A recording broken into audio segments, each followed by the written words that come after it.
നമ്മൾ രോഗികൾക്ക് മികച്ച സേവനം ചുരുങ്ങിയ ചെലവിൽ വളരെ പെട്ടെന്ന് കിട്ടുന്ന ഒരു സമൂഹമാണ് കേരളത്തിലേത്. വലിയ തോതിൽ പണം മുടക്കുന്ന വലിയ കോർപ്പറേറ്റ് ആശുപത്രികൾ നമ്മുടെ നാട്ടിൽ പ്രത്യക്ഷപ്പെട്ടുകൊണ്ടിരിക്കുകയും ചെയ്യുന്നു. അപ്പോൾ ഇതൊരു ട്രാൻസിഷൻ ഫേസാണ്. ഈ തൊഴിലാളികൾ, കഠിനാധ്വാനം ചെയ്യുന്ന തൊഴിലാളികൾക്ക് അന്തസ്സോടുകൂടി ജീവിക്കാനുള്ള അവകാശമുണ്ട് എന്നുള്ളത് നമ്മൾ അംഗീകരിക്കേണ്ടതുണ്ട്. ഒരു സമൂഹം എന്ന നിലയ്ക്ക് അതിൻ്റെ വില കൊടുക്കാൻ നമ്മൾ തയ്യാറാകണം. വാർത്തയിൽ ഉള്ളത് മുക്തിയുടെ പുതിയ ലക്കത്തിലേക്ക് സ്വാഗതം.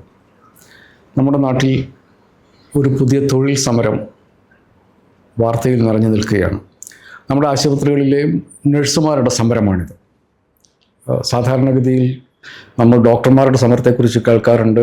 ഡോക്ടർമാരുടെ സമരത്തിൻ്റെ പല ലെവലുകൾ, അവർ പലതരത്തിൽ സമരം ചെയ്യാറുണ്ട്. ആശുപത്രി അടച്ചിട്ടുള്ള സമരങ്ങളില്ലെങ്കിലും അവർ ഗ്രേഡഡ് ആയിട്ടുള്ള പലതരത്തിലുള്ള സമരങ്ങൾ നടക്കുന്നത്. ഇപ്പോൾ അടുത്ത കാലത്ത് തന്നെ മെഡിക്കൽ കോളേജിൽ അധ്യാപകരുടെ ഡോക്ടർമാരുടെയും സമരം നടന്നിരുന്നു.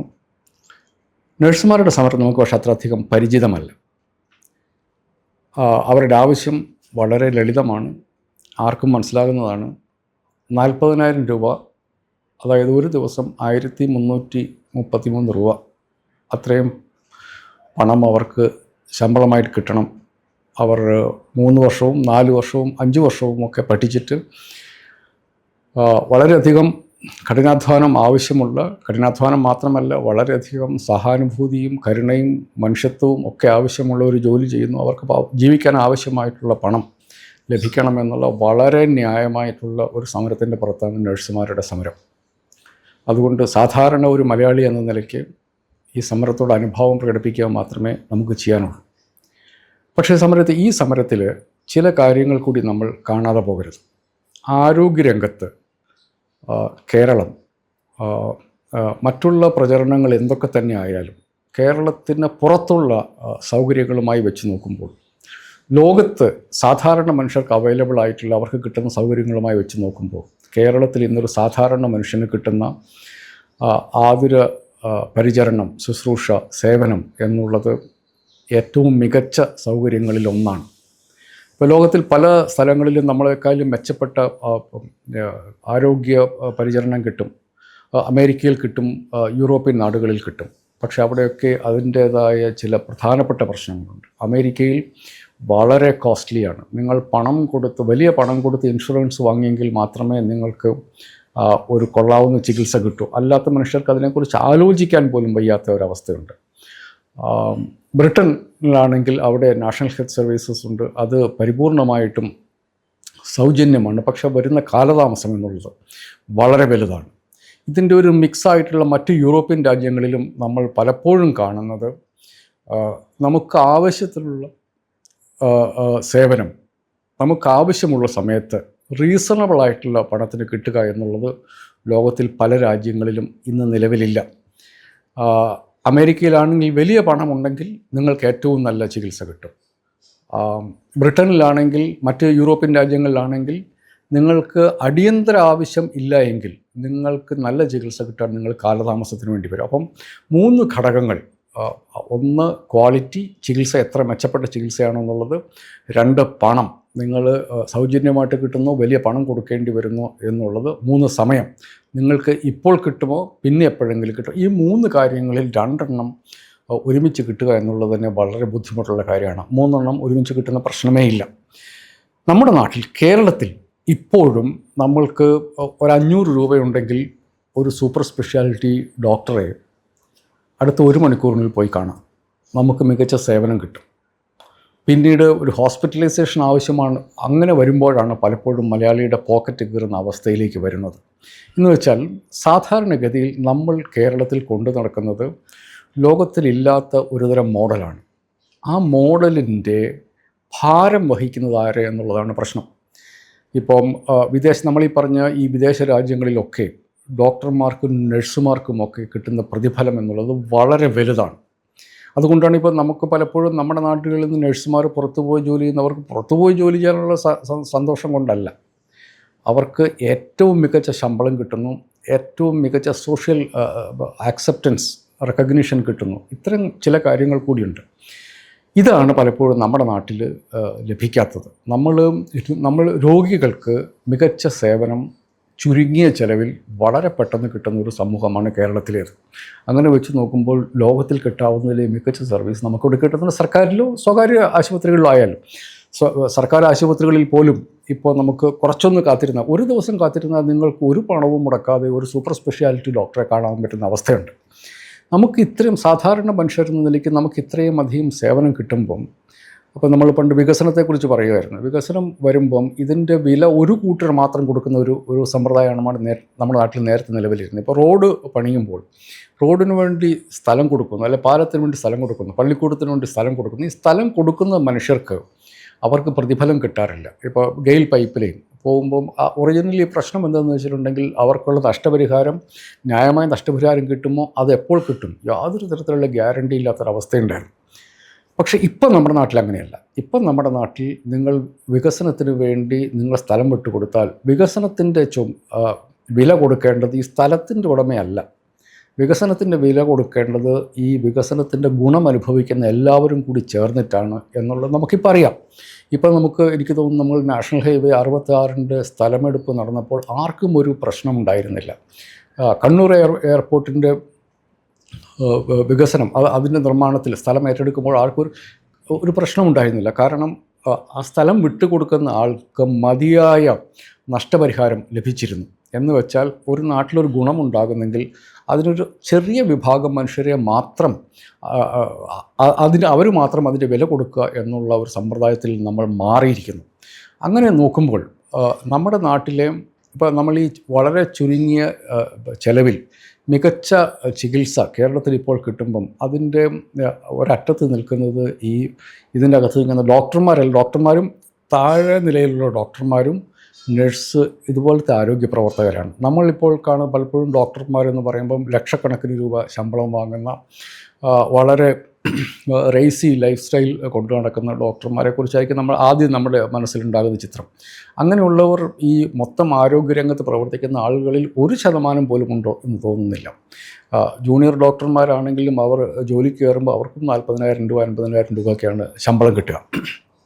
നഴ്സുമാരുടെ കാര്യം അതിലും വളരെ പരിതാപകരമാണ്. നമ്മളിപ്പോൾ കാണുന്നത് സീനിയറായിട്ടുള്ള നഴ്സുമാർക്ക് 40,000 50,000 ഒക്കെ കിട്ടുന്ന ആളുകളുണ്ട്. പക്ഷേ ഇപ്പം വളരെയധികം പണച്ചെലവുള്ള ഒരു കാര്യം കൂടിയാണ് നഴ്സിംഗ് പഠനം എന്നുള്ളത്. ഈ പഠനം ഇവർ പഠിച്ചു കഴിഞ്ഞ് ഒരു മനുഷ്യൻ പരിപൂർണമായിട്ടും ആ പ്രൊഫഷനിലേക്ക് മനസ്സും ശരീരവും അർപ്പിച്ചെങ്കിൽ മാത്രം നന്നായിട്ട് ചെയ്യാൻ പറ്റുന്ന ഒരു ജോലിയാണ് നഴ്സിംഗ് എന്നുള്ളത്. അപ്പം നമ്മളുടെ നാട്ടിൽ നമുക്ക് മികച്ച ആരോഗ്യ പരിചരണം കിട്ടുന്നുണ്ടെങ്കിൽ അതിൻ്റെ വില മുഴുവൻ കൊടുക്കേണ്ടത് ഒരു ചെറിയ വിഭാഗം തൊഴിലാളികളാണ് എന്ന് വരുന്നത് ഒരു നാടിന് ഭൂഷണമായിട്ടുള്ള കാര്യമല്ല. ഇത് നമ്മൾ നേരത്തെ അഡ്രസ്സ് ചെയ്യേണ്ട കാര്യമായിരുന്നു. ഈ നഴ്സുമാർക്ക് ഇത്രയധികം ചെറിയ ശമ്പളത്തിൽ അവർ പണിയെടുക്കേണ്ടി വരുന്നു എന്നുള്ളത് ഒരു സൊസൈറ്റി എന്ന നിലയ്ക്ക് നമ്മൾ തന്നെ നേരത്തെ അഡ്രസ്സ് ചെയ്യേണ്ട കാര്യമായിരുന്നു. ഇപ്പം എൻ്റെ അനുഭവത്തിൽ എൻ്റെ അമ്മയ്ക്കൊരു സർജറി ആവശ്യമായിട്ട് വന്നപ്പം ഞാനത് ശ്രദ്ധിച്ചിട്ടുണ്ട്. നഴ്സിങ്ങിൻ്റെ ക്വാളിറ്റി കൊണ്ട് മാത്രമാണ് എൻ്റെ അമ്മ ജീവിതത്തിലേക്ക് തിരിച്ചു വന്നതായിട്ട് എനിക്ക് നല്ല ഓർമ്മയുണ്ട്. അവർ എത്ര കരുണയോടുകൂടിയാണ്, എത്ര സഹാനുഭൂതിയോടുകൂടിയാണ് ഒരു നിവൃത്തിയില്ലാത്ത ഒരു മേജർ സർജറി കഴിയുമ്പോഴത്തേക്ക് നമ്മൾ വളരെ പരസഹായമില്ലാതെ എണീറ്റ് നിൽക്കാൻ വയ്യാത്തൊരവസ്ഥയുണ്ടാവും. അപ്പോൾ മനുഷ്യർക്ക് മാത്രം ചെയ്യാൻ പറ്റുന്നു. ലോകത്തിൽ ഏത് തരം യന്ത്രവൽക്കരണം വന്നാലും ഏതുതരം AI വന്നാലും ഒരിക്കലും റീപ്ലേസ് ചെയ്യാൻ പറ്റാത്തൊരു ജോലിയാണ് നഴ്സിൻ്റെ ജോലി. ഡോക്ടർമാരുടെ ജോലി പോലും പലപ്പോഴും ഇനി അങ്ങോട്ട് യന്ത്രങ്ങൾക്കും കമ്പ്യൂട്ടറിനും റീപ്ലേസ് ചെയ്യാൻ പറ്റും, ആർട്ടിഫിഷ്യൽ ഇൻ്റലിജൻസിന് റീപ്ലേസ് ചെയ്യാൻ പറ്റും. പക്ഷേ നഴ്സ് കാണിക്കുന്ന മനുഷ്യത്വം, സഹാനുഭൂതി അത് റീപ്ലേസ് ചെയ്യാനുള്ള ടെക്നോളജി നമ്മളിതുവരെ കണ്ടുപിടിച്ചിട്ടില്ല. അത് സാധ്യമാകുമെന്ന് തോന്നുന്നില്ല. അപ്പം അവർക്കുള്ള പണം, അവർക്ക് അന്തസ്സായിട്ട് ജീവിക്കാനുള്ള അവകാശം ഉണ്ടാവുക എന്നുള്ളത് ഏറ്റവും പരമപ്രധാനമായ കാര്യമാണ്.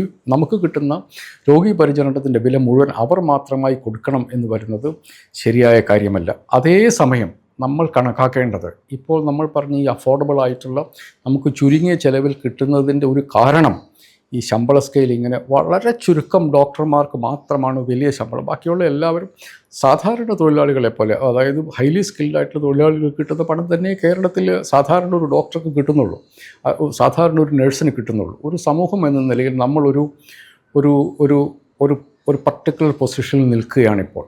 നമ്മൾ ഇവിടെ ഒരു തീരുമാനമെടുക്കേണ്ടതുണ്ട്. ഇത് ഈ തൊഴിലാളികൾ, കഠിനാധ്വാനം ചെയ്യുന്ന തൊഴിലാളികൾക്ക് അന്തസ്സോടുകൂടി ജീവിക്കാനുള്ള അവകാശമുണ്ട് എന്നുള്ളത് നമ്മൾ അംഗീകരിക്കേണ്ടതുണ്ട്. ഒരു സമൂഹം എന്ന നിലയ്ക്ക് അതിൻ്റെ വില കൊടുക്കാൻ നമ്മൾ തയ്യാറാകണം. ഇപ്പം ഈ സമരത്തിൻ്റെ ഒരു ഇമ്മീഡിയറ്റ് ഫോൾ ഔട്ട് എന്ന് പറയുന്നത് നമ്മുടെ നാട്ടിലെ ചെറിയ ആശുപത്രികളിൽ പലതിനും ഇത് പിന്നെ ഈ വലിയ 40,000 രൂപ എന്ന് പറയുമ്പോൾ ഇപ്പോൾ പലപ്പോഴും അവർ കൊടുത്തുകൊണ്ടിരിക്കുന്ന 20,000 25,000 രൂപയ്ക്കൊക്കെ ഇടയ്ക്കുള്ള ശമ്പളമാണ് കൊടുത്തുകൊണ്ടിരിക്കുന്നത്. അത് 40ലേക്ക് വളരെ പെട്ടെന്ന് പോവുക എന്ന് പറഞ്ഞു കഴിഞ്ഞിട്ടുണ്ടെങ്കിൽ അവർ ചികിത്സാ ചെലവ് നമ്മളുടെ അടുത്ത് നിന്ന് മനുഷ്യരുടെ അടുത്ത് നിന്ന് അവരുടെ രോഗികളുടെ അടുത്ത് നിന്ന് അവർ വാങ്ങുന്ന പണത്തിൽ ഫീസിൽ വലിയ വർധനവ് വേണ്ടി വരും.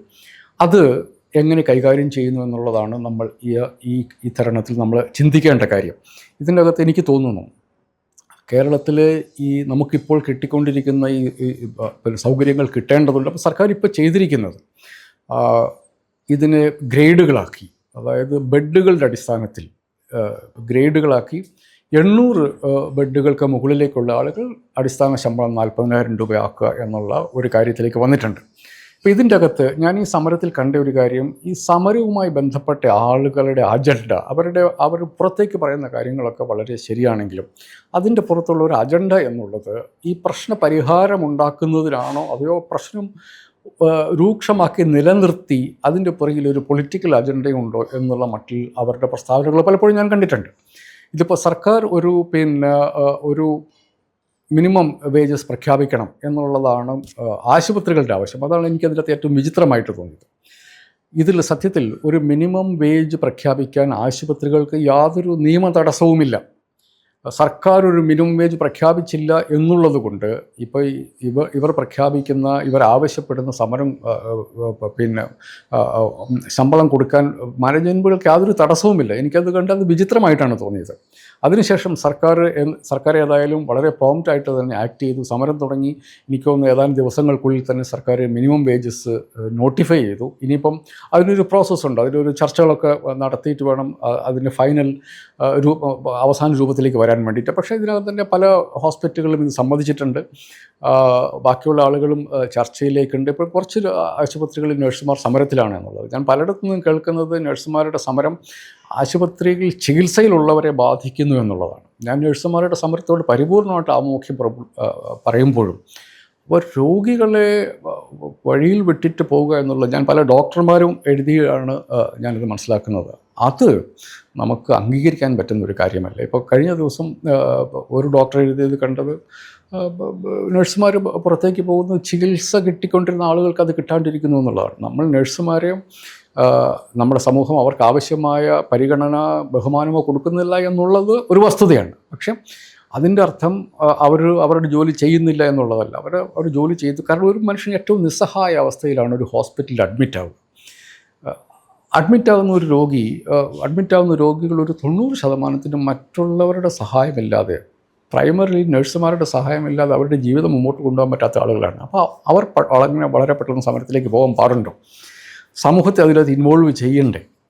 എന്നിട്ട് വേണ്ടേ അവർ അവസാന ഘട്ടത്തിലല്ലേ അങ്ങനത്തെ ഒരു പണിമുടക്ക് സമരത്തിലേക്ക് പോകാൻ പാടുള്ളൂ എന്നുള്ളൊരു പ്രശ്നം അവിടെയുണ്ട്. അതുകൊണ്ട് അത്തരം എക്സ്ട്രീമായിട്ടുള്ള പൊസിഷൻസ് നഴ്സുമാർ എടുക്കുന്നതിനോട് യോജിപ്പില്ല, അത് യോജിക്കാനാവുന്നില്ല. അവരുടെ അവകാശങ്ങളോട്, അവർക്ക് കിട്ടേണ്ട ആനുകൂല്യങ്ങളോട്, അവർക്ക് കിട്ടേണ്ട ബഹുമാനത്തോട് യാതൊരു തരത്തിലും തിരിഞ്ഞു നിൽക്കുന്ന ഒരു സമൂഹമല്ല കേരളത്തിലുള്ളത്. അതുകൊണ്ട് ആ സമരത്തിൻ്റെ കാര്യത്തിൽ അവർ കുറച്ചുകൂടി അവധാനത കാണിക്കേണ്ടതായിരുന്നു എന്നുള്ളൊരു തോന്നൽ എനിക്കുണ്ട്. രണ്ടാമത്തെ ഒരു കാര്യം, നമ്മുടെ നാട്ടിലെ ചെറിയ ആശുപത്രികൾ വലിയ തോതിലുള്ള ഭീഷണി നേരിട്ടുകൊണ്ടിരിക്കുകയാണ്. പല കാരണങ്ങളുണ്ട്. നമ്മുടെ നാട്ടിൽ വലിയ മുതൽ മുടക്കോടുകൂടി പുറം രാജ്യങ്ങളിൽ നിന്നുള്ള വലിയ പണച്ചാക്കുകൾ വരികയും വലിയ ആശുപത്രികളിൽ വലിയ പണം കൊടുത്ത് വാങ്ങുകയും അവരുടേതായ ഒരു ചികിത്സാ സമ്പ്രദായം നമ്മുടെ നാട്ടിലേക്ക് ഇൻട്രൊഡ്യൂസ് ചെയ്യുന്നൊരവസ്ഥയിലൂടെയാണ് നമ്മളിപ്പോൾ കടന്നു പോകുന്നത്. അത് നമ്മൾ ഇതിനകം പലരായിട്ടും പല സമയത്തായിട്ടും നമ്മളതിൻ്റെ റിപ്പോർട്ടുകൾ കണ്ടിട്ടുണ്ട്. ഇപ്പം 100 കണക്കിന് ചെറുകിട ഹോസ്പിറ്റലുകൾ പൂട്ടിപ്പോകുന്നതായിട്ട് നമ്മൾ കേട്ടിട്ടുണ്ട്. ഈ ചെറുകിട ഹോസ്പിറ്റലുകൾ കൂടി ചേർന്നിട്ടാണ് നമ്മുടെ ആരോഗ്യരംഗത്തെ ഇങ്ങനെ നിലനിർത്തിക്കൊണ്ട് പോകുന്നത്. അതുകൊണ്ടും എനിക്ക് തോന്നുന്നു ഈ സമരം നഴ്സുമാർക്ക് പണം കൊടുക്കുമ്പോഴും അവർക്ക് ഒരു സാവകാശം കിട്ടേണ്ടതുണ്ട്. ഒരു സുപ്രഭാതത്തിൽ നമ്മൾ എണീറ്റ് നിന്ന് വളരെ ന്യായമായ ആവശ്യങ്ങളൊക്കെ തന്നെ. പക്ഷെ വളരെ പെട്ടെന്ന് ഒരു ഗ്രഡേഷൻ എന്നുള്ളത്, ഒരു അപ്ഗ്രഡേഷൻ എന്നുള്ളത് ചില ആശുപത്രികൾക്കെങ്കിലും സാധ്യമായി എന്ന് വരില്ല. മനുഷ്യർക്ക് ജീവിക്കാനുള്ള ശമ്പളം കിട്ടണമെന്നുള്ളത് വളരെ നിർബന്ധമുള്ള കാര്യമാണ്. പക്ഷേ വളരെ പെട്ടെന്ന് ഒരു അപ്ഗ്രഡേഷൻ, ഒരു ഒരു ഒരു സ്റ്റീപ്പ് അപ്ഗ്രഡേഷൻ എന്നുള്ളത് ആളുകൾക്ക് പറ്റണമെന്നില്ല. അപ്പോൾ അതിലൊരു പ്രായോഗികമായിട്ടുള്ള ഒരു വഴി നമ്മൾ കണ്ടെത്തേണ്ടതുണ്ട്. അപ്പോഴും നമ്മളുടെ മുമ്പിൽ ഒരു ചോദ്യം, ഒരു പ്രശ്നം നമ്മുടെ മുമ്പിൽ നിൽക്കുന്നുണ്ട്. നഴ്സുമാർക്ക് അവർക്ക് അർഹതപ്പെട്ട ശമ്പളം കൊടുത്താൽ നമ്മുടെ ആശുപത്രികളിലെ പണച്ചെലവ് കൂടും എന്നുള്ളത് വസ്തുതയാണ്. അവിടെയാണ് ഞാൻ നേരത്തെ പറഞ്ഞതുപോലെ നമുക്ക് കുറഞ്ഞ നിരക്കിൽ, മിതമായ നിരക്കിൽ ചികിത്സ കിട്ടുന്നുണ്ടെങ്കിൽ അതിൻ്റെ ആനുകൂല്യം മുഴുവൻ അതിൻ്റെ ഭാരം മുഴുവൻ നഴ്സുമാർ വഹിക്കണം എന്നുള്ളത് നമുക്ക് അംഗീകരിക്കാൻ പറ്റാത്ത കാര്യമാണ്. അപ്പോൾ അതുകൊണ്ട് നമ്മുടെ സൊസൈറ്റി ഇപ്പോൾ ഒരു പ്രത്യേക അവസ്ഥയിൽ നിൽക്കുകയാണ് എന്നുള്ളതാണ് എൻ്റെ തോന്നൽ. നമ്മൾ ഇതിനെ എങ്ങനെ മാനേജ് ചെയ്യുന്നു എന്നുള്ളത് പോലെ ഇരിക്കും നമ്മൾ ഇത്രയും കാലം കൊണ്ടാടിയിട്ടുള്ള കേരള മോഡൽ ആരോഗ്യ പരിരക്ഷണം. നമ്മൾ പലപ്പോഴും സ്വയം നമ്മൾ അവകാശപ്പെടുന്നതല്ല, കണക്കുകൾ സൂചിപ്പിക്കുന്നത് ഈ ജീവൻ സൂചകങ്ങളിലൊക്കെ നമ്മൾ ലോകത്തിലെ ഏറ്റവും മികച്ച മാനദണ്ഡങ്ങൾക്കൊപ്പം നിൽക്കുന്ന നാടാണ് എന്നുള്ളതാണ്. അത് നമുക്കത് കിട്ടിയത് വലിയ തോതിൽ നമ്മൾ പൊതുജനാരോഗ്യ രംഗത്ത് നമ്മുടെ സർക്കാരായാലും നമ്മുടെ ചെറുകിട ആശുപത്രികളിലായാലും അവർ നടത്തിയ വലിയ ഇൻവെസ്റ്റ്മെൻറ്റിൻ്റെ കൂടി ഭാഗമായിട്ടാണ് അത് കിട്ടിയത്. അപ്പോൾ അതേസമയം ഇത്രയും കാലം ഇല്ലാത്തതുപോലെ വലിയ തോതിൽ പണം മുടക്കുന്ന വലിയ കോർപ്പറേറ്റ് ആശുപത്രികൾ നമ്മുടെ നാട്ടിൽ പ്രത്യക്ഷപ്പെട്ടുകൊണ്ടിരിക്കുകയും ചെയ്യുന്നു. അപ്പോൾ ഇതൊരു ട്രാൻസിഷൻ ഫേസാണ്. ഈ ഫേസിനെ നമ്മൾ എങ്ങനെ മാനേജ് ചെയ്യുന്നു എന്നുള്ളത് വളരെ വളരെ പ്രധാനപ്പെട്ടതാണ്. അതുകൊണ്ട് ഇത് ഹോസ്പിറ്റലുകൾ മാത്രമായി പരിഹരിക്കേണ്ട, അല്ലെങ്കിൽ ഹോസ്പിറ്റൽ മാനേജറുകൾ മാത്രമായി പരിഹരിക്കേണ്ട ഒരു പ്രശ്നമായിട്ട് എനിക്ക് തോന്നുന്നില്ല. ഇത് ഇപ്പോൾ നഴ്സുമാർക്ക് കൊടുക്കുന്ന ശമ്പളം അവർക്ക് കൂടുതൽ കൊടുക്കേണ്ടി വരുമ്പോൾ അതിൻ്റെ മുഴുവൻ ഭാരവും രോഗികളിലേക്ക് ട്രാൻസ്ഫർ ചെയ്യുന്ന ഒരവസ്ഥ നമുക്ക് അംഗീകരിക്കാൻ പറ്റില്ല. അത് പലപ്പോഴും സാധാരണ മനുഷ്യർക്ക് ചികിത്സ നിഷേധിക്കുന്നതായിരിക്കും ഫലം. അങ്ങനെ നിഷേധിക്കുമ്പോൾ എന്ത് സംഭവിക്കും? ഈ ആശുപത്രികൾ കൂടുതലായിട്ട് വീണ്ടും പൂട്ടും. അപ്പോൾ പിന്നെ രണ്ട് ഓപ്ഷനേ ഉള്ളൂ. ഒന്ന് സർക്കാർ സംവിധാനം, പിന്നെ ഈ കോർപ്പറേറ്റ് ഹോസ്പിറ്റലുകളിൽ വളരെ ചെറിയ ശതമാനം മനുഷ്യർക്ക് മാത്രമേ അങ്ങോട്ട് പോകാൻ പറ്റുള്ളൂ. അപ്പോൾ സർക്കാർ സംവിധാനത്തിലേക്ക് വളരെ കൂടുതൽ ആളുകൾ വരികയും അതിൻ്റെ ആ പ്രഷർ താങ്ങാൻ പറ്റാതാകുകയും ചെയ്യുന്നൊരവസ്ഥ ഞാൻ മുൻകൂട്ടി കാണുകയാണ്. അതുകൊണ്ട് സർക്കാർ ഈ കാര്യത്തിൽ ഇടപെടണമെന്നുള്ളത് ഈ മെച്ചപ്പെട്ട ശമ്പളം കൊടുക്കാൻ, നഴ്സുമാർക്ക് മെച്ചപ്പെട്ട ശമ്പളം കൊടുക്കാൻ ഹോസ്പിറ്റൽ മാനേജ്മെൻറ്റുകളെ നിർബന്ധിക്കുന്നതോടൊപ്പം തന്നെ ആ ഭാരം മുഴുവനായി രോഗികളിലേക്ക് ട്രാൻസ്ഫർ ചെയ്യാതിരിക്കാനുള്ള വഴികളും കണ്ടെത്തേണ്ടതുണ്ട്. അതുകൊണ്ട് ജനാധിപത്യത്തിൻ്റെ സ്പിരിറ്റിൽ ഈ കാര്യങ്ങൾ നമ്മൾ ചർച്ച ചെയ്യേണ്ടതുണ്ട്. നമുക്കിപ്പോൾ രോഗികൾ എന്തായാലും നമുക്ക് മെച്ചപ്പെട്ട ചികിത്സ കിട്ടുന്നുണ്ട് എന്നുള്ളത് കൊണ്ട്, ഏറ്റവും ചുരുങ്ങിയ നിരക്കിൽ കിട്ടുന്നുള്ളത് കൊണ്ട് അതിലൊരു വർധനവ് ഉണ്ടാകും എന്നുള്ളൊരു വസ്തുതയാണ്. ഇപ്പോഴത്തെ അവസ്ഥയിൽ നമ്മുടെ നാട്ടിലെ ജനങ്ങൾക്ക് വളരെ ചുരുങ്ങിയ ചിലവിൽ മികച്ച സേവനം കിട്ടുന്നുണ്ട് എന്നുള്ളത് വസ്തുതയാണ്. ഇത് നമുക്ക് തുടർന്നും കിട്ടിക്കൊണ്ടേയിരിക്കണം. അതായിരിക്കണം അടിസ്ഥാനപരമായിട്ടുള്ള ഘടകം. അപ്പോൾ ഇതിലൊരു ഗ്രഡേഷൻ കൂടുതലായിട്ട് വേണ്ടി വരും. അതായത് ഫീസിൽ വർധനവ്, ആശുപത്രി എന്നുള്ള സേവനങ്ങളുടെ ഫീസിൽ ഒരു വർധനവ് എന്തായാലും വരും. പക്ഷേ ആ വർധനവ് നഴ്സുമാർക്ക് കൂടുതലായിട്ട് കൊടുക്കുന്ന ശമ്പളം മുഴുവൻ അതേപടി ഫീസിലേക്ക് വരാതിരിക്കാനുള്ള ഇടപാടുകൾ സർക്കാർ ചെയ്യണം. അതേസമയം മാനേജ്മെൻറ്റുകൾക്ക് നടന്നു പോകേണ്ടതുണ്ട്. ഇപ്പം ക്ലിനിക്കൽ എസ്റ്റാബ്ലിഷ്മെൻറ്റ് ആക്ട് വരാൻ വേണ്ടി പോകുന്നുണ്ട്. 2028 അത് നടപ്പാകുമെന്നുള്ളതാണ് പ്രതീക്ഷിക്കപ്പെടുന്നത്. അതിലെ നിബന്ധനകൾ വളരെ കർശനമാക്കി നടപ്പാക്കിയാൽ വീണ്ടും ഈ ചെറുകിട ആശുപത്രികൾക്ക് വലിയ തോതിൽ പണം മുടക്കേണ്ടി വരും.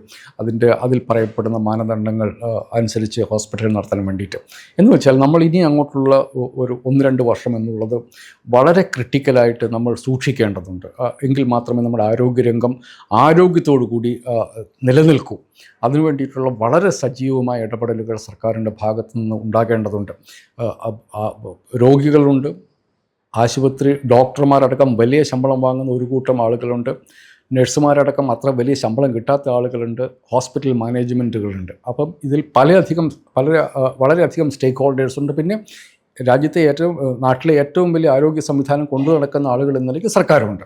പിന്നെ ഇതിൻ്റെയൊക്കെ മുകളിൽ ജനാധിപത്യത്തിൽ സർക്കാരുകൾക്ക് കിട്ടിയ അവകാശങ്ങളുണ്ട്. ഈ അവകാശങ്ങൾ, അധികാരങ്ങൾ സൂക്ഷിച്ച് പഠിക്കുകയും ഈ രംഗത്തുണ്ടാകുന്ന മാറ്റങ്ങളെ, ഈ ട്രാൻസിഷൻ ഫേസിനെ, നമ്മുടെ കേരള മോഡൽ എന്ന നിലയിൽ നമ്മൾ കൊണ്ടു നടക്കുന്ന ഈ മോഡലിനെ കൂടുതൽ ഭംഗിയായി കൂടുതൽ ശക്തിയോടുകൂടി നിലനിർത്തിക്കൊണ്ട് ഈ പ്രശ്നം നമുക്ക് പരിഹരിക്കപ്പെടേണ്ടതുണ്ട്. കാരണം തൊഴിലാളികളെ ചൂഷണം ചെയ്തുകൊണ്ടുള്ള ഒരു സമ്പ്രദായം നിലനിൽക്കുക, ആരോഗ്യകരമായി നിലനിൽക്കുക എന്നുള്ളത് നടക്കുന്ന കാര്യമല്ല. ഇതിപ്പോൾ ഈ രംഗത്ത് മാത്രമല്ല, ഇപ്പോൾ തൊഴിലാളികളുടെ ചൂഷണം എന്നുള്ളത് നമ്മുടെ നാട്ടിലെ പല രംഗത്തും ഉണ്ട്. ഇപ്പം ബാങ്കിങ് രംഗത്ത് അതിഭീകരമായിട്ടുള്ള ചൂഷണമുള്ള അധ്യാപകരുടെ, സ്വകാര്യ സ്കൂളുകളിലെ അധ്യാപകർക്ക് വളരെ ചെറിയ ശമ്പളത്തിൽ ആളുകൾ ജോലി ചെയ്യുന്നതായിട്ട് നമ്മൾ പലയിടത്തും റിപ്പോർട്ടുകളുണ്ട്.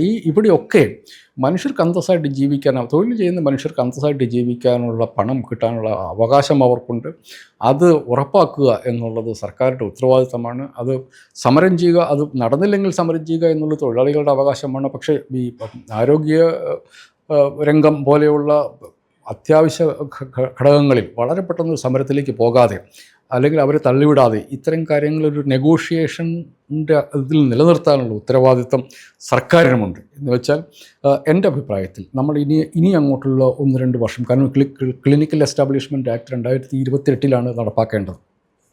അതിനുള്ളിൽ ഇപ്പോൾ കേരളത്തിൽ വലിയ തോതിൽ പണം മുടക്കുന്ന കോർപ്പറേറ്റ് ഹോസ്പിറ്റലുകൾ വരുന്നു. പലയിടത്തും ഇതുമായി ബന്ധപ്പെട്ട സംഘർഷങ്ങളുണ്ടാകുന്നു. ഒരു സമൂഹം എന്ന നിലയിൽ നമ്മുടെ ആരോഗ്യരംഗത്തെക്കുറിച്ച് വളരെ വിജിലൻ്റ് ആയിരിക്കേണ്ട ഒരു സമയമാണ് ഇത്. നമ്മൾ വിജിലൻ്റ് ആയിരിക്കണം, സർക്കാർ വിജിലൻ്റ് ആയിരിക്കണം. അതില്ല എങ്കിൽ നമ്മൾ എത്തിപ്പെടുക ചിലപ്പോൾ പാശ്ചാത്യ രാജ്യങ്ങളിൽ ഞാൻ ആദ്യം പറഞ്ഞതുപോലെയുള്ള ഒന്നുകിൽ പണക്കാർക്ക് മാത്രം മെച്ചപ്പെട്ട ആരോഗ്യം ലഭിക്കുക, അതല്ലെങ്കിൽ വളരെ കാലതാമസത്തിൽ മാത്രം ആരോഗ്യ സേവനം കിട്ടുന്ന ഒരവസ്ഥയിലേക്ക് പോകും. ഇത് രണ്ടും ശരിയായ മോഡലുകളല്ല. നമ്മൾ വളരെ ബുദ്ധിമുട്ടി ഉണ്ടാക്കി എടുത്തുകൊണ്ടുവന്ന ഒരു മോഡലുണ്ട്. അതാണ് നമ്മുടെ കേരള മോഡൽ എന്നുള്ളത്. വളരെ ചുരുങ്ങിയ ചെലവിൽ മികച്ച ആരോഗ്യരക്ഷ ഉറപ്പാക്കുന്ന തരത്തിലുള്ള നമ്മുടെ കേരള മോഡലുണ്ട്. എന്നുവെച്ചാൽ ഞാൻ ആദ്യം പറഞ്ഞതുപോലെ 500 രൂപ കൊടുത്താൽ ഒരു സൂപ്പർ സ്പെഷ്യാലിറ്റി ഡോക്ടറിനെ 1-2 മണിക്കൂറുകൾക്കുള്ളിൽ കാണാൻ പറ്റുന്നൊരവസ്ഥ. അത് വളരെ പ്രഷ്യസ് ആയിട്ടുള്ള കാര്യമാണ്. അത് ലോകത്തിൽ അങ്ങനെ ഒരു സംഭവമില്ല. അപ്പോൾ അത് നമുക്ക് നിലനിർത്തിക്കൊണ്ട് പോകണം. ചിലപ്പോൾ നമ്മൾ കുറച്ച് പണം കൂടുതൽ കൊടുക്കേണ്ടി വരും, പക്ഷേ ഒരു വലിയ അന്തരമില്ലാതെ, അതേസമയം നഴ്സുമാർക്കും അതുപോലെ ആരോഗ്യ പ്രവർത്തകർക്കും അന്തസ്സായിട്ടുള്ള ശമ്പളം കൊടുത്തുകൊണ്ടുള്ള ഒരു സമവായത്തിലേക്ക് എത്തിക്കാൻ സർക്കാരിന് ഉത്തരവാദിത്തമുണ്ട്. അതിനുവേണ്ടി സർക്കാരിനെയും മറ്റെല്ലാ സ്റ്റേക്ക് ഹോൾഡേഴ്സിനെയും, അതിനകത്ത് നഴ്സുമാരുണ്ട്, ആശുപത്രി മാനേജ്മെൻറ്റുകളുണ്ട്, നമ്മൾ രോഗികൾ, പൊതുജനങ്ങൾ, നമുക്ക് ആ ഒരു സമ്മർദ്ദത്തിലേക്ക് നമ്മുടെ സമൂഹം എണീക്കേണ്ടതുണ്ട്. ഈ നഴ്സുമാരുടെ ഈ സമരത്തിൻ്റെ ഒരു പോസിറ്റീവായിട്ടുള്ള കാര്യമായിട്ട് ഞാൻ കാണുന്ന അതാണ്. ഒരു സമൂഹം എന്ന നിലയ്ക്ക് നമ്മൾ ഇതിനെക്കുറിച്ച് കൂടുതൽ അവെയർ ആകേണ്ടതുണ്ട്, നമ്മൾ കൂടുതൽ ചിന്തിക്കേണ്ടതുണ്ട്. നമ്മൾ ഇതിലൊരു കൺട്രോൾ വെച്ചില്ല എങ്കിൽ, ഒരു നിയന്ത്രണം, നമ്മുടെ ഒരു കണ്ണ് ഈ സമരത്തിൻ്റെ മേൽ ഉണ്ടായില്ല എങ്കിൽ, ഇതിന് ശേഷമുള്ള കാര്യങ്ങളിൽ ഉണ്ടായില്ല എങ്കിൽ ചിലപ്പോൾ നമുക്കിപ്പോൾ കിട്ടിക്കൊണ്ടിരിക്കുന്ന സൗകര്യങ്ങൾ കിട്ടാതിരിക്കാനുള്ള സാധ്യതയുണ്ട്. ഒരു സമൂഹം എന്ന നിലയിൽ നമ്മൾ വളരെ ജാഗ്രതയോടുകൂടി ഇരിക്കേണ്ട സമയമാണിത്.